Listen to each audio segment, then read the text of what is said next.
आप सभी मसीह भाई बहनों को प्रभु यीशु मसीह के नाम में जय मसीह की, परमेश्वर के नाम की स्तुति और महिमा हो। फिर से मैं आप सभी का स्वागत करता हूं और मैं विश्वास करता हूं कि परमेश्वर ने आपको और आपके परिवार को सुरक्षित रखा है और संभाला है।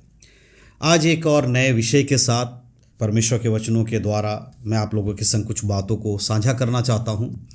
आज का जो हमारा विषय है वो है परमेश्वर का भय मानने का आशीष। हालेलुया, प्रभु की स्तुति हो। बाइबल हमें बताती है कि जो कोई भी परमेश्वर का भय मानता है, परमेश्वर उसके जीवन में आशीष देते हैं। और सबसे पहली चीज़ हमें यह समझना है कि परमेश्वर की ओर से जो आशीष है वो क्या है। बहुत बार लोगों को यह लगता है आशीष सिर्फ संसारिक धन दौलत पैसा यही सब चीज़ है, लेकिन बाइबल हमें बताती है कि हमारे जीवन में जो कुछ भी परमेश्वर की ओर से हमें मिलता है वो सब आशीष है।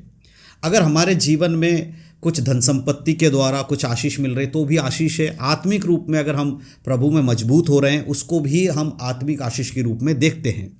लेकिन क्या हर किसी के जीवन में सब कुछ मिलाकर भलाई उत्पन्न होता है? क्या सभी लोगों के जीवन में परमेश्वर की ओर से आशीष मिलती है? इसके लिए हमें कुछ बातों को समझना पड़ेगा, बाइबल आधारित कुछ चीज़ों को हमें जांचना पड़ेगा, देखना पड़ेगा, तब हम समझ पाएंगे कि प्रभु का भय मानने का आशीष क्या है और परमेश्वर कैसे आपके जीवन में सब कुछ भलाइयों में उत्पन्न कर देते हैं।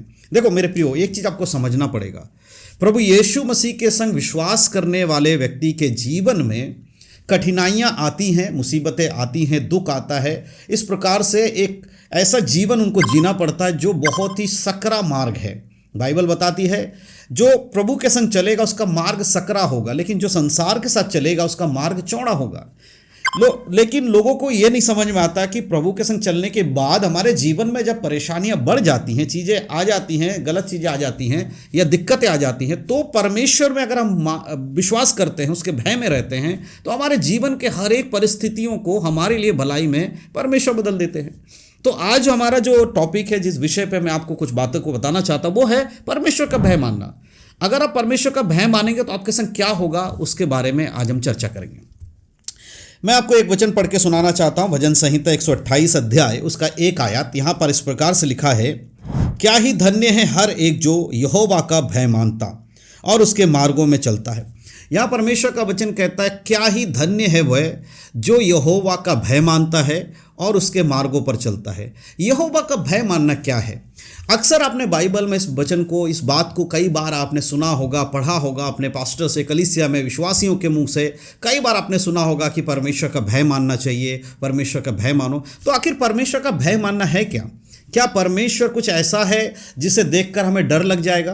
क्या परमेश्वर की बड़ी बड़ी मूछें हैं या परमेश्वर का जो दिखावा शरीर है वो देखने में, उस परमेश्वर जो दिखते हैं वो देखते हम घबरा जाएंगे, उन्हें देखकर हम डरने लगेंगे? एक ऐसा परमेश्वर है जिसको देखने से हमारे अंदर डर उत्पन्न होगा? क्या इस तरह का परमेश्वर है? जैसे बहुत बार आपने देखो कई सारे लोगों को देखकर दूसरे लोग डर जाते हैं, कई बार कुछ ऐसी चीज़ों को देखकर लोग डर जाते, घबरा जाते। क्या इस तरह का परमेश्वर का डर है? अगर परमेश्वर हमारे सामने आए तो हम बहुत घबरा जाएंगे, या परमेश्वर बहुत खतरनाक है, हमारे लिए बहुत नुकसानदायक है, परमेश्वर हमें दंड देंगे, परमेश्वर हमें मारेंगे या हमें नरक में डाल देंगे, ये बहुत सारी बातें हैं। इस तरह की चीज़ें सोच के क्या ये है डर परमेश्वर का कि हम अगर ऐसे काम करेंगे परमेश्वर हमसे ये करेंगे वो करेंगे, है ना, गलत काम के बदले हमें सजा देंगे? क्या इस तरह का डर जो बाइबल बताती है? नहीं मेरे प्रियो, बाइबल में जिस परमेश्वर के डर की बात कही गई उसको समझना है तो आपको परमेश्वर का जो भय है उसको समझना पड़ेगा। परमेश्वर का भय मानना बुद्धि का आरंभ है, बुद्धि का मूल है। यानी कि जो व्यक्ति परमेश्वर के वचनों को समझता है, उसके वचन के अनुसार जीवन जीता है और हमेशा कोशिश करता है कि प्रभु की आज्ञा का पालन करे, वो व्यक्ति परमेश्वर का भय मान रहा है। परमेश्वर कोई डरावनी वस्तु नहीं है, परमेश्वर का चेहरा कुछ ऐसा नहीं है कि आप उसे देखेंगे तो आपको डर लगेगा, परंतु परमेश्वर का जो भय है वो है उसकी आज्ञाओं का पालन करना। जो व्यक्ति परमेश्वर की आज्ञा का पालन करता है, उसके वचन के अनुसार चलता है, वो यहोवा का भय मानता है। और इसी को बाइबल बताती है। और जो व्यक्ति यहोवा का भय मानेगा उसका बुद्धि का मूल यानी कि परमेश्वर की आज्ञाओं का पालन करना यहोवा का भय मानना है। प्रभु ने हमसे क्या कहा? अब हम कैसे आज्ञा का पालन करें? परमेश्वर ने कहा तुम संसार के सदृश ना बनो, तुम्हारे मन के नए हो जाने से तुम्हारा चाल चलन भी बदल जाए। इसका अर्थ है, अगर हम इस बात को मानते हैं कि अब हम प्रभु यीशु में विश्वास करते हैं, अब हम संसारिक बातों में नहीं जाएंगे, संसार के रीति रिवाज या संसार की चीज़ों को फॉलो करके अपने जीवन को नहीं चलाएंगे, परंतु बाइबल आधारित जीवन जिएंगे, हम परमेश्वर का भय मानने वाले लोग हैं। अब हम जहाँ रहते हैं, हमारे आसपास बहुत सारी बातें होती हैं, लेकिन हम उन बातों में अपनी सहभागिता नहीं देते। हम जहाँ नौकरी करते हैं वहाँ पर भी बहुत सारे लोग ऐसे होते हैं जो संसारिक बातों में रहते हैं। हम उनके संग उठना बैठना यानी कि उनके कामों में सहभागी नहीं होते। हम झूठ के संग झूठ नहीं बोल रहे हैं, बुरे के संग बुरा नहीं कर रहे हैं, गलत के संग गलत नहीं कर रहे हैं, हम सब कुछ बाइबल आधारित कर रहे हैं। यही है परमेश्वर का भय मानना। क्या है भय? परमेश्वर का भय हमें अनंत जीवन देता है। हालेलुया। हमारे अंदर किस चीज़ का भय? कि अगर हम पाप में जीवन बिताएंगे तो परमेश्वर हमारा एक दिन न्याय करेंगे, और न्याय करने के बाद हमारे कर्मों के अनुसार, कामों के अनुसार हमारे लिए प्रतिफल है। एक व्यक्ति का कर्म, जो संसार में रहते हुए यीशु मसीह पर विश्वास करने वाला व्यक्ति, पवित्र जीवन जीने वाला व्यक्ति अनंत काल के स्वर्ग में जाएगा। जो यीशु मसीह पर विश्वास नहीं करेगा, जो उसके वचनों के अनुसार नहीं चलेगा, जो यीशु को जानता है, मानता है, उस पर विश्वास करता है, लेकिन उसका जीवन बाइबल आधारित नहीं है, वो व्यक्ति भी यीशु मसीह के संग स्वर्ग में नहीं जाएगा। इसीलिए जो ये डर लगता है कि मुझे एक दिन परमेश्वर के न्याय सिंहासन का सामना करना पड़ेगा और मेरे किए हुए हर एक काम का जवाब मुझे परमेश्वर को देना पड़ेगा, और इसीलिए वो आज के समय में अपने जीवन में ऐसा कोई काम नहीं कर रहा जो बाइबल के वचन के विरोध में है, उसे कहेंगे यहोवा का भय मानना। हालेलुया। और परमेश्वर का भय जो मानता है, सिर्फ अनंत काल के जीवन में ही हम उसका प्रतिफल नहीं मिलने वाला, इस संसार में रहते हुए भी हमें उसका प्रतिफल मिलेगा। अगर आप उसके अगले आयत को पढ़ेंगे, 2 आयत, भजन संहिता 128 के 2 में लिखा है, तू अपनी कमाई को निश्चय खाने पाएगा, तू धन्य होगा और तेरा भला ही होगा। जो व्यक्ति यहोवा का भय मानता है, उसके वचन के अनुसार चलता है, जो परमेश्वर की इच्छा को पूरा करता है, उसके बारे में लिखा है कि तू अपनी कमाई को निश्चय खाने पाएगा। कई बार आपके साथ ऐसा होता है कि आप जो काम करते हैं, नौकरी कर रहे, बिजनेस कर रहे, उसमें आप बहुत सारे पैसा कमाते हैं, बहुत धन संपत्ति आपको मिलता है, लेकिन आपके पास नहीं है, वो आप रुकता नहीं है। वो जितना आप कमाते उससे ज़्यादा आपको नुकसान उठाना पड़ता है, उतना ज़्यादा आपके खर्चे हो जाते हैं। आप अपनी मेहनत को अच्छे से खा नहीं पा रहे, अपनी मेहनत की कमाई को अच्छे से अपने इस्तेमाल नहीं कर पा रहे, कहीं ना किसी गलत चीज़ में, कहीं ना कहीं नुकसान में चला जाता है। ऐसे व्यक्ति के लिए अगर वो यहोवा का भय मानता है, परमेश्वर का भय मानता है, तो वो अपनी मेहनत जो करेगा उसका सही सही प्रतिफल पाएगा। यहां पर सिर्फ पैसा कमाना नहीं है, आपके शरीर को स्वस्थ रखेगा परमेश्वर। प्रभु का वचन कहता है तो अपनी मेहनत करने में ताकत देंगे परमेश्वर, बुद्धि देंगे आपको, अच्छे से आप अपनी चीजों को सही तरीके से, सही रीति से कर पाएंगे। वो अपनी कमाई को निश्चय खाने पाएगा और तेरा भला ही होगा। जैसे रोमियो 8:28 में इस प्रकार से लिखा है कि सब कुछ मिलाकर, क्या मसीह लोग के लिए सब कुछ मिलाकर भलाई को उत्पन्न करता है। सिर्फ इतना ही नहीं, अगर उस वचन को आप पढ़ेंगे तो आपको अच्छे से समझ में आएगा। चलिए रोमियो 8:28 पढ़ते हैं, उसके बाद देखिए वहाँ क्या लिखा है। अगर आप रोमियो की किताब उसके 8:28 में आएंगे तो यहाँ पर देखिए क्या लिखा है। 8:28 में लिखा है, हम जानते हैं कि जो लोग परमेश्वर से प्रेम रखते हैं उनके लिए सब बातें मिलाकर भलाई को उत्पन्न करती हैं। हालेलुया। यहाँ पर परमेश्वर का वचन कहता है, हम जानते हैं कि जो लोग परमेश्वर से प्रेम रखते हैं उनके लिए सब कुछ मिलाकर भलाई उत्पन्न करती है। यहोवा का भय मानने वाले के जीवन में भलाई को उत्पन्न करने के लिए उस व्यक्ति का यहोवा से प्रेम होना, तो जैसे मैंने कहा, आप जिससे प्रेम करते हैं उसकी बातों को मानते हैं। अगर एक व्यक्ति किसी दूसरे व्यक्ति से प्रेम करता है तो वो उसकी बातों को मानेगा। तो अगर आप चाहते हैं कि आपके जीवन में परमेश्वर का आशीष आए, परमेश्वर की भलाई आए, तो आपको परमेश्वर से प्रेम करना होगा। और परमेश्वर से प्रेम इस बात से प्रकट होता है कि हम उसकी आज्ञाओं को मानते हैं। इस बात से प्रकट नहीं हो रहा है कि हम कितने ज़्यादा कलीसिया में जा रहे हैं या हम बाइबल पढ़ रहे हैं, बस इतना ही नहीं है। हमारे अंदर परमेश्वर का प्रेम इससे बढ़कर होना चाहिए, उसके वचनों का पालन करने वाला व्यक्ति होना चाहिए। सिर्फ कलीसियाओं में जाना, बाइबल को थोड़ी देर पढ़ लेना, फिर संसारिक रीति में जीवन जीना, यह परमेश्वर का प्रेम प्रकट नहीं कर रहा है। परंतु उसका प्रेम जब होगा तो आप उसकी आज्ञाओं को मानोगे। और उसकी आज्ञा है, तू मुझे छोड़ दूसरों को ईश्वर करके नहीं मानना, तू अपने लिए कोई भी ऐसी चीज नहीं करना जो मेरे से प्रथम तू रखता है। तू सबसे पहले मुझे रखना, उसके बाद चीजों को रखना। तू हत्या ना करना, तू चोरी ना करना, तू व्यभिचार ना करना, तू किसी की चीज की लालच नहीं करना, तू परमेश्वर के नाम को महान समझना, उसको अपने जीवन में पहला स्थान देना। ये सारी बातें अगर आपके जीवन में हैं तो आप परमेश्वर से प्रेम करते हैं। 2 बातें कर लेते, संडे को चर्च जा रहे, कभी कोई प्रार्थना बाइबल पढ़ लेते, हो गया? नहीं मेरे प्रियो, आप परमेश्वर से प्रेम नहीं करते। परमेश्वर से जो प्रेम करता है उसकी हर बातों को मानेगा, हर आज्ञा को मानेगा। और इसीलिए परमेश्वर कह रहा है कि जो कोई परमेश्वर से प्रेम करता है, उसकी आज्ञाओं को मानता है, उसके लिए सब बातें मिलाकर क्या करती हैं, भलाई को उत्पन्न करती हैं। और भलाई सिर्फ इतना ही नहीं, उसके अगले सिर्फ भलाई को उत्पन्न करने वाली बात खत्म नहीं होती। अब देखो प्रेम के बाद भी लिखा है, अगर उसी आयत को अब दोबारा पढ़ेंगे तो आपको समझ में आएगा। लिखा है, फिर से मैं पढ़ता हूं, हम जानते हैं कि जो लोग परमेश्वर से प्रेम रखते हैं उनके लिए सब बातें मिलकर भलाई को उत्पन्न करती हैं, अर्थात उन्हीं के लिए जो उसकी इच्छा के अनुसार बुलाए हुए हैं। अगर आप परमेश्वर की इच्छा के अनुसार बुलाए हुए नहीं हैं, परमेश्वर की इच्छा में अगर आपकी इच्छा नहीं है, तो आपके जीवन में भलाई उत्पन्न नहीं करेगी। अगर आप कहोगे मैं परमेश्वर से प्रेम करता हूं और फिर भी परमेश्वर की इच्छा अगर आपके जीवन में नहीं है, तो भी भलाई उत्पन्न नहीं होगी। लेकिन परमेश्वर क्या कहता है वचन संहिता में, धन्य है वो जो हर एक जो यहोवा का भय मानता है। हमें धन्य परमेश्वर ने कहा यहोवा का भय मानना, यहोवा का भय मानना, उसकी आज्ञाओं का पालन करना। मेरे प्रियो, आज आपको देखना है क्या वाकई में आप परमेश्वर की आज्ञा के अनुसार चलते हैं, क्या आप उसकी आज्ञा को फॉलो करते हैं, क्या उसके वचन के अनुसार जीवन जीते हैं, उसकी इच्छा को पूरा कर रहे हैं, उसके बताए हुए मार्गों पे चल रहे हैं, सत्य के साथ चल रहे हैं, झूठ से परे रह रहे हैं, व्यभिचार से दूर हैं, बुराई से दूर हैं, लालच से दूर हैं, चुगली करने से दूर हैं। आप निरंतर परमेश्वर की आराधना में शामिल रहते हैं, आप उसके वचन को पढ़ते हैं, प्रार्थना करते हैं, उपवास करते हैं और आप सच्चाई के संग, ईमानदारी के संग प्रभु के वचनों के अनुसार चल रहे हैं, तब आप धन्य बन जाते हैं। हालेलुया। और प्रभु कहता है ऐसे लोग निश्चय अपनी कमाई को खाने पाएंगे और उसका सदा भला ही होगा, हमेशा उसका भला ही होगा। जीवन में शैतान परीक्षाओं को लेकर आएगा, जीवन में शैतान परेशानियों को लेकर आएगा, बुराई को लेकर आपके सामने आएगा, परिवार की दिक्कतों को लेकर आएगा, नौकरी में उलझनों को लेकर आएगा, बिजनेस में लॉस को लेकर आएगा। ये सारी चीजों को लाकर शैतान आपको प्रभु के वचन से दूर जाने के लिए मजबूर करने की कोशिश करेगा। लेकिन जो व्यक्ति परमेश्वर का हाथों को थामे है, उसके हाथों तले है, जो उसकी छत्र छाया में है, जो वचन में है, प्रार्थना में है, उसके जीवन से परमेश्वर के अनुग्रह पूरा होगा और वहां पर उसे उन सारी विपदाओं से परमेश्वर छुड़ाएगा। हालेलुया। यह विश्वास होना चाहिए, मैं प्रभु पर विश्वास करता हूं तो उसकी इच्छा में मेरे जीवन में चाहे जो कुछ होगा भलाई को उत्पन्न करेगा, तब जब मैं परमेश्वर की इच्छा में चलने वाला व्यक्ति हूं। हालेलुया। ऐसे व्यक्ति के लिए प्रभु के अंदर देखो क्या कहता है, एक और चीज का 3 आयत लिखा है, तेरे घर के भीतर तेरी स्त्री फलवंत दाखलता सी होगी, तेरी मेज के चारों ओर तेरे बालक जलपाई के पौधे समान होंगे।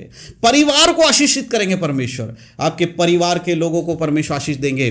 परमेश्वर कहता है तेरे बच्चे जलपाई के समान तेरे मेज के चारों ओर होंगे, तेरे घर में स्त्रियां फलवंत होंगी, संतान उत्पन्न होगा, बाजपन दूर होगा।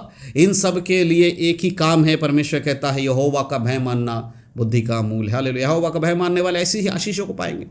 आज अगर आप प्रभु की ओर से आशीषों को पाना चाहते हैं, यहोवा का भय मानिए। और यहोवा का भय ये नहीं है जैसे मैंने कहा कि आप उसे देख कर डर जाओ, किंतु अगर आप उसके वचन के अनुसार जीवन जीते हैं तो सही मायने में आप यहोवा का भय मान रहे हैं। मेरे प्रियो, आज खुद के जीवन को हर एक मसीह व्यक्ति को परखना चाहिए, आज खुद के जीवन को हर एक मसीह व्यक्ति को देखना चाहिए, क्या वो सच में यहोवा के भय मानने वाला व्यक्ति है। यहोवा का भय मानेंगे तो आप पाप से परे रहेंगे। देखो एक चीज़ मैं आपको बताना चाहता हूँ, यूसुफ के बारे में मैंने आपको पहले भी कई बार इस बात को बताया है कि जब यूसुफ को बंदी गृह में डाल कर रखा गया, गुलामी में बेचा गया, तो यूसुफ का जो मालिक था मिस्र देश में, जिसका नाम पोतीफर था, उसने अपने घर में यूसुफ को रखा उसके कामकाज करने के लिए, और उसके काम से पोतीफर बहुत खुश हो गया। खुश होने के बाद उसे अपने घर के सारे कामों में अधिकारी दिया कि तू अब मेरे घर का सब कुछ तू संभालेगा। यहाँ तक कि पोतीफर के नौकरों को भी वो कंट्रोल करता था, सब कुछ उसके अधीन कर दिया।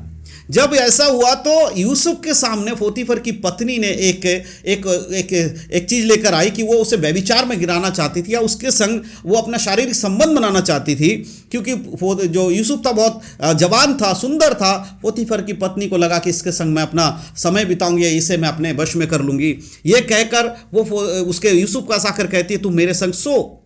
लेकिन यूसुफ ने वहाँ का देख, मैं जिस मालिक का नौकर हूँ तू उसकी पत्नी है, और मेरा मालिक मुझ पर बहुत विश्वास करता है, और सब कुछ इस घर का जो कुछ भी है सब कुछ मेरे अधिकार में दिया है, लेकिन फिर भी मैं परमेश्वर के विरोध में पाप नहीं करूँगा। देखो उस समय यूसुफ की परिस्थिति कैसी है। यूसुफ चाहता तो उसके मालकिन संग वो जो चाहती तो कर सकता था, शायद किसी को पता भी नहीं चलता, और क्योंकि वो मालकिन भी उसके लिए तैयार थी। लेकिन वहाँ पर सब कुछ उसके अनुकूल होने के बावजूद, सब कुछ उसके फेवर में होने के बावजूद, सब उसके अंडर में होने के बावजूद उसने कहा मैं परमेश्वर के विरोध में पाप नहीं करूँगा। हालेलुया। ये है परमेश्वर का भय कि प्रभु के वचन के विरोध में नहीं जाएंगे। अगर आज भी आपके जीवन में कुछ भी ऐसा हो रहा है कि आपके नौकरी में आपको समझौता करना पड़ रहा है, आपके बिजनेस में आपको समझौता करना पड़ रहा है, आपके जीवन में आपको समझौता करना पड़ रहा है, जो परमेश्वर के वचन के विरोध उन कामों को करना पड़ रहा है, तो आपको एक ही डिसीजन लेना है, मैं परमेश्वर के विरोध में कार्य नहीं करूंगा। मेरी नौकरी जाएगी, परमेश्वर दूसरा देगा। मेरा बिजनेस लॉस होगा, परमेश्वर से भलाई में बदलेगा। मेरे परिवार में कुछ दिक्कत होगा, परमेश्वर ठीक करके देगा। लेकिन मैं उस काम में नहीं जाऊंगा जो परमेश्वर ने मुझे करने से मना किया है। शायद आपको थोड़े समय आपको कठिनाइयों का सामना करना पड़े, थोड़े समय आपको दिक्कतों का सामना करना पड़े, थोड़े समय आपको मुसीबतों का सामना करना पड़े। हो सकता है कि जब आप ये डिसीजन लेंगे कि आप परमेश्वर के विरोध में नहीं जाएंगे, आपकी परिस्थितियां बिल्कुल विपरीत हो जाएंगी। जो सब कुछ अच्छा था बुरा होने लगेगा। जो लोग आपसे प्यार करते थे आपसे नफरत करेंगे। जो आपके साथ खड़े थे अब आपके विरोध में होंगे। जो नौकरी आपके लिए बेहतर थी अब आपको नौकरी छोड़नी पड़ेगी। जो बिजनेस आपका अच्छा चल रहा था शायद उसमें लॉस हो जाएगा। ये सारी चीजें होंगी आपके साथ अगर आप परमेश्वर का भय मान के किसी भी बुरी चीजों को, गलत चीजों को उसके संग समझौता नहीं करते, वचन के संग समझौता नहीं करेंगे, तो जो चीज आपके जीवन में अच्छी है अचानक से वो बेकार हो जाएगी, आपके विपरीत हो जाएंगी, जिससे कि आपको नुकसान होगा, आपको दुख होगा, परेशानी होगा। लेकिन उसके मध्य में अगर आप कहोगे कि मैं चाहे मेरे जीवन में कुछ भी होगा परमेश्वर के वचन के विरोध में नहीं जाऊंगा, मेरे प्रियो, उसके अंत में आपके लिए उत्तम चीजें रखी है। जैसे यूसुफ ने मना किया कि मैं तेरे संग गलत नहीं कर सकता, इसीलिए उसको बंदी गृह में डाला गया। उसके जीवन में मुसीबतें आई, उसके जीवन में प्रॉब्लम्स आई, उसे जेल खाने में रखा गया। उसके सारे अधिकारियों ने उसको पकड़कर जेल खाने में डाल दिया। उसकी सारी परिस्थितियां बदल गई, पहले जैसा वो नहीं रहा।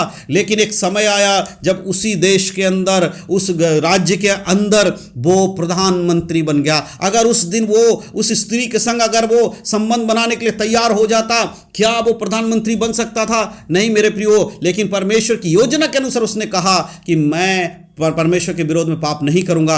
यह डिसीजन उसके लिए उसी राज्य में प्रधानमंत्री उसको बना दिया। मेरे प्रिय, ऐसे बहुत सारे उदाहरण हैं। अगर हम उन उदाहरणों को देखेंगे तो हमें पता चलेगा कि परमेश्वर किस तरह से हमारे जीवन में कार्य करता है। जब हम निर्णय लेते हैं नहीं करेंगे हम, तो प्रभु हमारे जीवन में उस कार्य को सही बना देते हैं। हालेलुया। नए नियम में जब हम देखते हैं पौलुस के और सिलयास को, जब वो लोग यीशु मसीह का प्रचार कर रहे थे, यीशु मसीह के बारे में बता रहे थे, तो लोगों ने उसे पकड़कर उनको मारा, उनको पीटा, तब भी परमेश्वर ने नहीं बचाया। उनको कोड़े मारे गए, यीशु मसीह का नाम लेने के कारण परमेश्वर ने उन्हें नहीं बचाया। उनको बंदी गृह में डाला गया, प्रभु ने उनकी रक्षा नहीं किया। लेकिन जिस समय वो बंदी गृह में प्रार्थना कर रहे थे, आराधना कर रहे थे, वचन में लिखा है बंदी गृह का नींव हिल गया और परमेश्वर ने उनके सारे बंधनों को तोड़ दिया।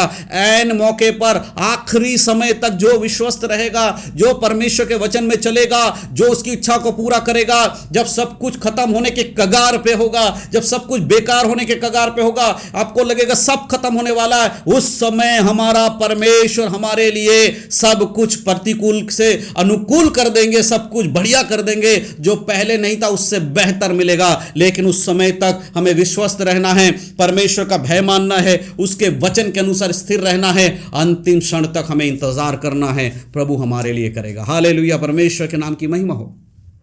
मेरे प्रियो, आज जो वचन हमने पढ़ा भजन संहिता में, यहोवा का भय मानना बुद्धि का मूल है, जिसको हमने पढ़ा, यहोवा धन्य है वो हर जो यहोवा का भय मानता है और उसके मार्गों पर चलता है। अगर आपका मार्ग यहोवा परमेश्वर का बताया मार्ग है, यीशु मसीह का बताया मार्ग है, तो आपके जीवन में परिस्थितियां कैसी भी हो, परमेश्वर उसे बदलकर आपके लिए भलाई में उत्पन्न कर देगा। हालेलुया। मेरे प्रियो, आज आपको ये परखना पड़ेगा, आज आपको देखना पड़ेगा। अगर आप परमेश्वर के वचन में नहीं चलते हैं तो खुद को थोड़ा समय दीजिए। देखिए कि मेरे जीवन में कहाँ कमी है, मेरे जीवन में कहाँ पर परमेश्वर के वचन से मैं भटक रहा हूँ। क्या मैं सच में परमेश्वर का भय मानता हूँ? क्या मैं सच में यहोवा का भय मानने वाला व्यक्ति हूँ? सिर्फ चर्च जाना या थोड़े बहुत आराधना में शामिल होना यह साबित नहीं करता कि आप परमेश्वर का भय मानते हैं। परंतु आपके जीवन में जिस डिसीजन को आप लेते हैं, आपके नौकरी में जो डिसीजन लेते हैं, आपके काम में जो डिसीजन लेते हैं, जो आपके दिनचर्या है, जो आपके उठने बैठने के लोग, उनके संग कैसे लोगों के संग आप उठते बैठते हैं, कैसे आपका जीवन का जो दिनचर्या वो है, इन सबको देखकर आपको पता चलेगा कि आप यहोवा का भय मानते हैं या नहीं मानते। चाहे कुछ भी होगा, हम संसार के सदृश नहीं हो सकते। तो अगर आप यहोवा से आशीष पाना चाहते हैं, अगर आप चाहते हैं कि प्रभु की ओर से आपको सब चीज मिले, संसारिक बातों में भी आत्मिक बातों में भी आप आगे बढ़ें, प्रार्थना करिए, वचन पढ़िए और वचन को मनन करते उसके अनुसार जीवन जिए। देखिए कहाँ आपके जीवन में कमी घटी है। अगर आप उसे सुधारेंगे तो परमेश्वर ज़रूर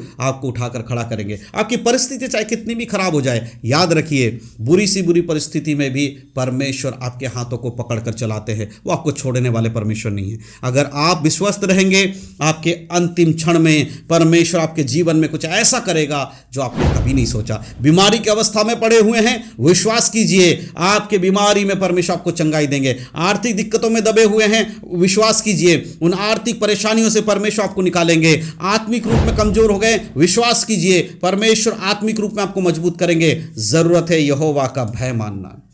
अब अपने जीवन को जरा परखिए, किन किन जगहों पर आपको यहोवा का भय मानने की आवश्यकता है। मेरे प्रियो, आज बहुत सारे लोग यीशु मसीह पर विश्वास तो करते हैं, लेकिन यीशु मसीह पर जो विश्वास करके यहोवा का जो भय मानने की बात है वो नहीं करते हैं। इसीलिए कलीसिया में एक जीवन जीते हैं, कलीसिया के बाहर दूसरा जीवन जीते हैं। मैं इन सब बातों को आपको इसलिए बता रहा हूँ क्योंकि यीशु मसीह का आगमन बहुत शीघ्र होने वाला है। उसके आगमन से पहले अपने आप को यहोवा का भय मानने वाला बना लीजिए, क्योंकि अगर आप यहोवा का भय मानने वाले नहीं हैं तो यीशु के दूसरे आगमन पर आप उसके संग स्वर्ग में नहीं जा पाएंगे।